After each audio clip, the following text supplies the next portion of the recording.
प्रत्येक स्त्रीला आई बनण्याची खूप इच्छा असते, परंतु काय करणार?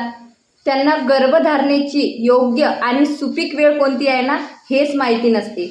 तर या आई बनण्याच्या सुंदर प्रवासात आम्ही तुमच्या प्रवासासाठी खास आणलेलं आहे रॅपिड ओव्ह्युलेशन टेस्ट किट. हे एक मिड स्ट्रीम असं डिव्हाइस आहे. याची कॅप तुम्हाला काढायची आहे आणि डायरेक्टली युरिन याच्यावर टाकून तुम्ही चेक करू शकता किंवा एखाद्या कपमध्ये सुद्धा कलेक्ट करू शकता. रॅपिड ओव्ह्युलेशन टेस्ट किटमध्ये 5 किट येतात. तुमची गर्भधारणेची योग्य वेळ कोणती आहे हे तुम्ही तपासू शकता. त्यासाठी यामध्ये तुम्हाला एक चार्ट सुद्धा त्यांनी दिलेला आहे. जर 2 पिंक रेषा आला तर पॉझिटिव्ह आणि 1 रेष आलं तर तुम्हाला पुन्हा चाचणी करावी लागेल. रॅपिड ओव्ह्युलेशन किट घ्या आणि आई बनण्याचा मार्ग मोकळा करा. Amazon आणि फ्लिपकार्टवर इझिली तुम्हाला हे मिळून जाणार, ज्याची लिंक माझ्या बायोमध्ये